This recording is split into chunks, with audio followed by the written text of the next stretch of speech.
Hello friend, welcome to the channel solution. आज के इस छोटे से लेकिन इंपॉर्टेंट वीडियो में हम बात करने वाले हैं कि माइक्रोबायोलॉजी में कल्चर में से प्योर कल्चर बनाने के लिए जो इनोकुलेशन करते हैं हम उस इनोकुलेशन में मदद करने वाले इस इनोकुलेशन लूप को हम कैसे स्टरलाइज करें, इसका प्रिंसिपल क्या है और कौन से मेथड को हम इसको फॉलो करेंगे। इसमें मैं आपको इसका लाइव वीडियो भी दिखाऊंगा डेमो के फॉर्म में, और यहाँ पे हम इसका स्टिल इमेज देख सकते हैं। सबसे पहले हम वीडियो को देखें, उससे पहले ये देख लेते हैं कि इनमें कौन कौन से कंपोनेंट है और उन इंडिविजुअल कंपोनेंट का क्या बेसिक फंक्शन होता है।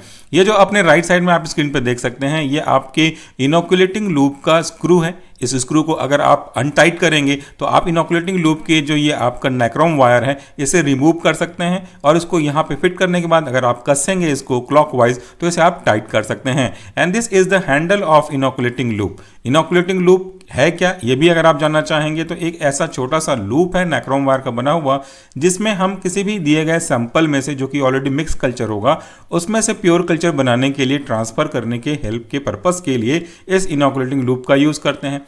इसके आगे जो आप पतला सा वायर देख रहे हैं और इस पतले से वायर के लास्ट हिस्से में आप एक सर्कल जैसा स्ट्रक्चर देख रहे हैं, जो कि एक प्रकार से कह लीजिए स्प्रिंग के जैसा स्ट्रक्चर बना हुआ दिख रहा है आपको इस वाले हिस्से में। यहाँ पे इस लूप को, चूंकि इसका नाम ही है इनोकुलेटिंग लूप, तो ये लूप इसी को रिप्रेजेंट कर रहा है। सो इस इनोकुलेटिंग लूप को हमको सबसे पहले तो स्टरलाइज करना होगा, क्योंकि प्रिंसिपल के अकॉर्डिंगली अगर आप मिक्स कल्चर में से प्योर कल्चर डेवलप करना चाहते हैं तो प्योर कल्चर में तो केवल एक ही टाइप के माइक्रोऑर्गेनिज्म होने चाहिए या ऐसे माइक्रोऑर्गेनिज्म होने चाहिए जो कि आपका इंटरेस्ट का है। बट अगर गलती से आपके इनोकुलेटिंग लूप में पहले से डिफरेंट टाइप्स ऑफ माइक्रोऑर्गेनिज्म होंगे और अगर इस टाइप्स ऑफ माइक्रोऑर्गेनिज्म में से हमारे जो चाहिए उनके अलावा भी बहुत कुछ होंगे तो वह हमारे सैंपल को, प्योर कल्चर को खराब कर सकते हैं, कंटामिनेट कर सकते हैं। तो सबसे पहले हमको तो इसमें अगर इफ कंडीशन अप्लाइड है यहाँ पे कि इसमें अगर कोई माइक्रोऑर्गेनिज्म प्रेजेंट है तो उसको किल करना पड़ेगा। इसको किल करने के लिए कई सारे मेथड्स में से एक सबसे सुटेबल मेथड होता है, इसको हम लोग बोलते हैं रेड हीट मेथड। इस रेड हीट मेथड के लिए हमने देखा कि कौन कौन से बेसिक कंपोनेंट हो गए। इसके लिए जरूरत क्या क्या पड़ेगी वो आप देख लीजिए। हमको एक स्प्लिट लैंप की जरूरत पड़ेगी। स्प्लिट लैंप के साथ साथ इसमें स्प्लिट की भी जरूरत पड़ेगी ऑब्वियसली, क्योंकि स्प्लिट लैंप है ही है ये। स्प्लिट लैंप के ऊपर हमने फ्लेम लगा दिया है और फ्लेम के ऊपर लगभग ये 1 से 1.5 सेंटीमीटर की हाइट पे रखना होता है, क्योंकि एग्जैक्ट पॉइंट ऑफ फ्लेम यहाँ पे मिलेगा इसको। और इसको हम तब तक रखेंगे जब तक कि ये जो आपका नाइक्रोम का लूप वायर है ये रेड कलर में कन्वर्ट नहीं हो जाता। इसे हम लोग ब्लड रेड कलर भी कहते हैं, क्योंकि ये खून की तरह से लाल हो जाएगा। अगर आप इसको ध्यान से देखेंगे आगे जाके थोड़ी देर में वीडियो के फॉर्म में तो ईजिली समझ में आ जाएगा। चूंकि हम इसमें से प्रेजेंट माइक्रोऑर्गेनिज्म को रिमूव करने के लिए इसे डायरेक्ट फ्लेम में रख रहे हैं, इसीलिए ये रेड हीट मेथड कहलाता है। अगर ये देखें कि काम कैसे करता है तो सिंपल सा एक्सप्रेशन यहाँ पर हम दिखा सकते हैं।